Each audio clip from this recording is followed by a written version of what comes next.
On les y laissait jusqu'à leur mort. Question: pour quelle raison Jean se trouvait-il là-bas? Lui, un homme pieux, un homme juste, un homme de bonne réputation, de bon caractère, sans histoire. Pourquoi cet homme se trouvait-il là-bas?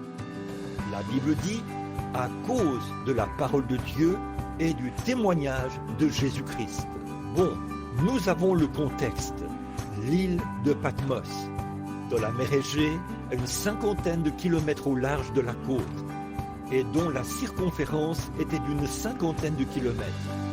Était rocheuse, pleine de lézards, de scorpions et tout, et elle servait de prison, tout comme Alcatraz. Quand il y a un prisonnier qu'on ne peut pas garder en prison ici, donc un si dangereux criminel, on l'envoie à Alcatraz. Et là, on avait pris ce saint, l'apôtre Jean, le dernier des disciples, le seul qui est mort de mort naturelle.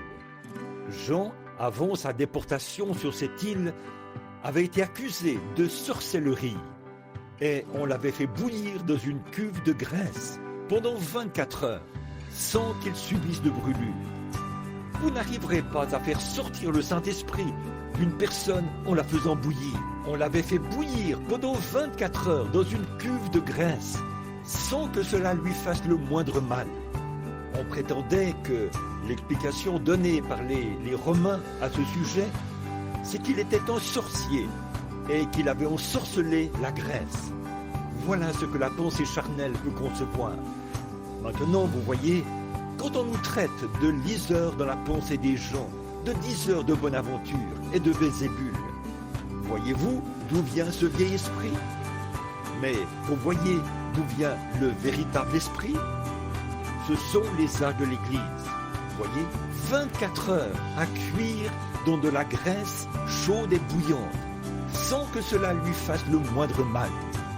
Oh, combien Dieu l'avait mis à l'abri en lui-même par son Saint-Esprit.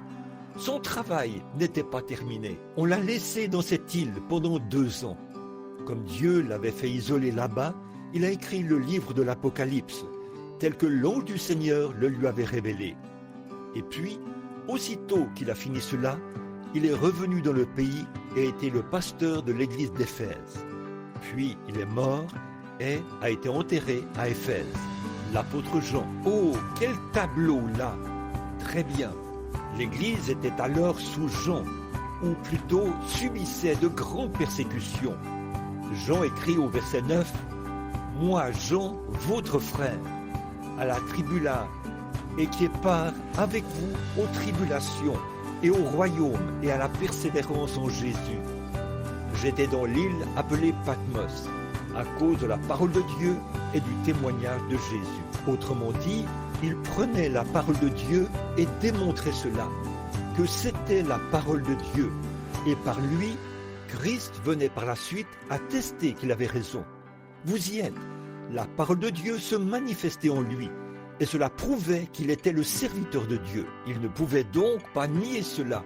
Alors il leur fallait lui dire qu'il était un sorcier. Il a ensorcelé la Grèce pour qu'elle ne lui fasse pas de mal. Et il ensorcelait les gens, mais il n'était pas guéri. Et il était un diseur de Bonaventure qui ne pouvait pas.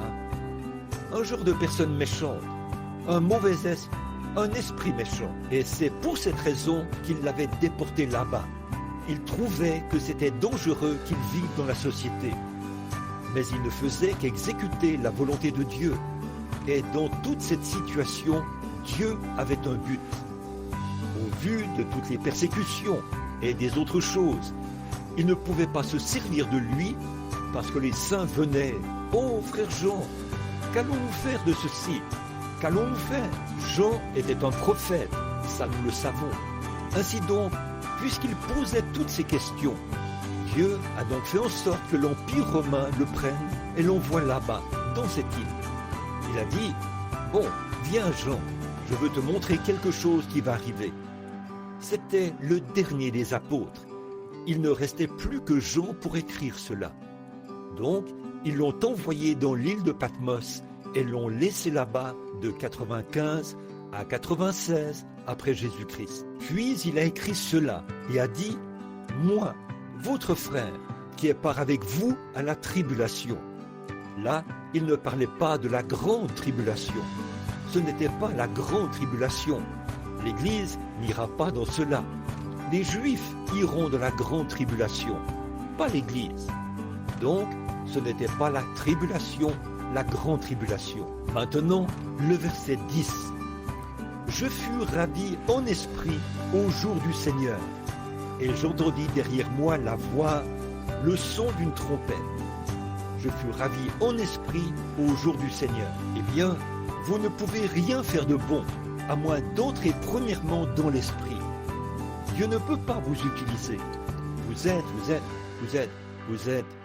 Tous vos efforts sont vains, à moins de le faire premièrement par l'esprit. Si je chante, je chanterai par l'esprit.